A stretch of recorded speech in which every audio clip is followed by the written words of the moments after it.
El Primero de la Mañana. Con Analía Soria y Claudio Ponce de León. Más escuchás, más te informás. Bueno, por ahora vamos a ingresar al plano de la economía. Vamos a hablar con el profesor de Economía de la Universidad de Buenos Aires, Víctor Becker. ¿Qué tal, Becker? Gusto en saludarlo. ¿Cómo va? Igualmente, bien, muy bien, gracias por llamar. Bueno, gracias a usted por atendernos. ¿Alguna reflexión de esto que aparentemente para el oficialismo nacional los jubilados serían los responsables de terminar con el equilibrio fiscal y no quizás otros ítems como los intereses que se pagan o se tienen que pagar por nuevos préstamos en dólares para alcanzar al Banco Central que los está vendiendo baratitos? Esa es mi mirada, por lo menos el que sabe es usted. Bueno, obviamente uno puede mirar los gastos incluidos en el presupuesto y siempre puede echarle la culpa a uno u otro gasto. Uno puede decir de que la razón de que exista déficit es porque se aumentan las jubilaciones o porque aumentan el pago de intereses. Esto obviamente, depende de la mirada del que analiza. De todas maneras, creo que lo que hay que tener en cuenta en este momento es que estamos en periodo preelectoral y que tanto el gobierno como la oposición están jugando con la mira puesta en las elecciones de septiembre en la provincia de Buenos Aires y las elecciones de luego a nivel nacional. Por lo tanto, cada uno mueve las fichas más que nada en función de eso.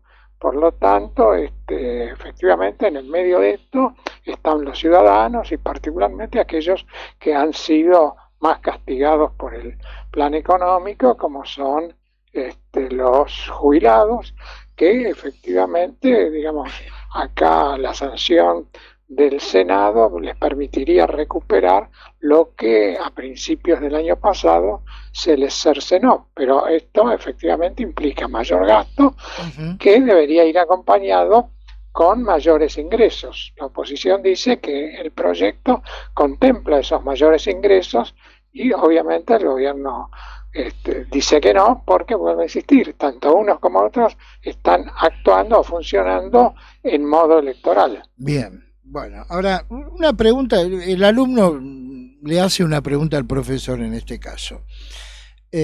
¿Cómo se puede hablar de números o de este tipo de números sin presupuesto, profesor?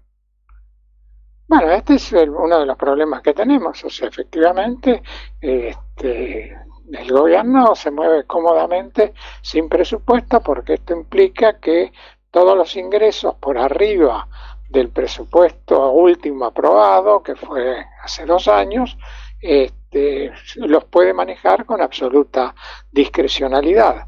Y por lo tanto, hoy en día, como bien usted señala, uno de los problemas iniciales o uno de los pecados iniciales que tiene esta gestión es que se mueve sin presupuesto.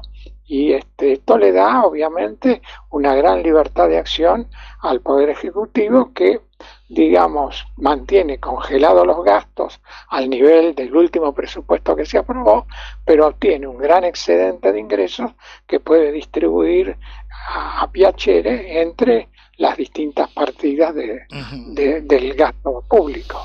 Bien, ¿qué habría que hacer financieramente, económicamente, con la situación de los pasivos? No estoy hablando de edad de jubilaciones, que según algunos corrillos después de las elecciones volvería una suerte de AFJP para las jubilaciones y se aumentaría la edad para poder jubilarse. Pero ¿puede existir la posibilidad de aumento al sector pasivo que está ganando menos que la línea de indigencia? Bueno, primero y fundamental hay que poner esto en contexto. El problema de los pasivos es un problema no solo argentino, es un problema mundial. Hoy en día no hay país donde el sistema jubilatorio sea sostenible. Lo único que están haciendo todos los países es patear la pelota para adelante. ¿Por qué? Porque la sencilla razón, hoy hay cada vez menos población activa y más población pasiva. Gracias, digamos, a los avances que se han registrado en la sanidad pública, hoy la gente vive mucho más años, se jubila a una edad relativamente temprana, vuelvo a decir relativamente temprana, vive más tiempo que el que los cálculos actuariales habían supuesto, y mientras tanto hay cada vez menos población activa porque bueno, las máquinas y ahora últimamente la inteligencia artificial van reemplazando el trabajo, entonces hay menos gente que aporta y más gente que cobra. Ergo, esto pasa en todo el mundo, acá, en China, en Estados Unidos, en Europa. En algún momento los sistemas jubilatorios van a tener que hacer frente a esta situación y la realidad es que, ¿cuál es la consecuencia de esto? Que cada vez menos, digamos, las jubilaciones dependen de los aportes que realizan los activos y dependen más de recursos generales del Tesoro que tienen que cubrir esa brecha, tal como ocurre ya desde hace muchos años en la Argentina, con las particularidades del caso argentino, como es que se hayan agregado cantidad de pasivos durante todos estos últimos años que han erosionado, digamos, la posibilidad de cubrir esos gastos. Pero vuelvo a insistir, esto requiere una solución de fondo y hacer frente a esta nueva realidad. Cuando se creó el sistema jubilatorio allá por 1945, 1946, la gente vivía mucho menos y había una gran cantidad, mucho mayor proporción de la población que era activa y aportaba. Hoy la situación se ha dado vuelta totalmente y creo que hay que hacer una reforma de fondo y es decir, dejar de lado los argumentos que generan votos pero no generan recursos y poner en blanco y negro qué sistema jubilatorio es compatible con la realidad no de 1945 sino de 2025. Bien, por último, el presidente quería un dólar de 1.000 pesos y si es posible de 9.90, 9.95, entendiendo de esta manera que así se pueden bajar algunos precios y esto colaborar con el descenso de la inflación, y por otra parte para que el propio Banco Central o el Tesoro comprase mayor cantidad de dólares y engrosar las reservas. Pero está 1.300 hoy y la pregunta es, ¿se le está yendo de las manos el tema cambiario a Caputo, o mientras se mantenga dentro de esta franja que como techo están los 1.400 pesos, la cosa está tranquila? Bueno, precisamente creo que es esto último, o sea, formalmente, digamos, mientras el tipo de cambio esté dentro de la banda que se acordó con el Fondo Monetario, digamos, no hay ninguna razón para alarmarse. Se supone que justamente la banda cambiaria es para que el dólar fluctúe entre el piso y el techo. Y al presidente le hubiera gustado que estuviera más cerca del piso, bueno, está bien, pero la economía se rige por otros parámetros y no por la voluntad del presidente, que puede ser muy loable, pero la única verdad es la realidad. Y la realidad es que el tipo de cambio tiende más bien a ubicarse por ahora en el centro de la banda. Si siguiera subiendo, bueno, si excede el techo de la banda, ahí el Banco Central debería intervenir con reservas que por ahora no ha ido acumulando. Es decir, acá la gran discusión es por qué no se aprovechó el momento en que el dólar estaba más tranquilo para acumular reservas. La respuesta es porque si se hacía eso, hubiera subido la cotización y eso se hubiera trasladado a precios.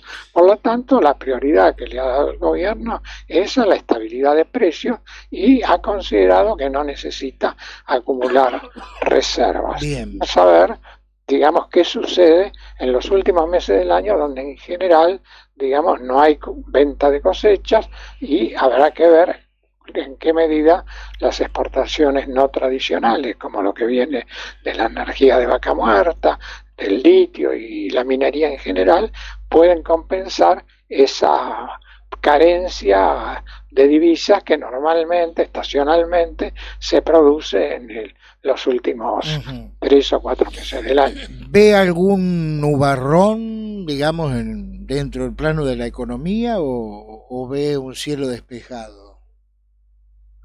No, lo que veo son nubarrones en la política. O sea, hoy en día lo que condiciona la economía básicamente es la política. Los ruidos políticos son bastante pronunciados, y ahí es donde de alguna manera hace que los agentes económicos desencillen hasta que aclare. Entonces acá el problema es cómo llegamos de acá hasta las elecciones con este clima enrarecido de la política, donde vuelvo a insistir lo que dije desde un principio. Hoy la política está jugada a ganar las elecciones de un lado y del otro. Muy bien. Y sin mirar costos, ¿no? El profesor Víctor Becker con nosotros, profesor muy amable, muy gentil como siempre, ¿eh? No, al contrario, gracias por llamar. Que siga usted bien. Buen fin de semana. Lo mismo digo. El primero de la mañana. 100% periodismo.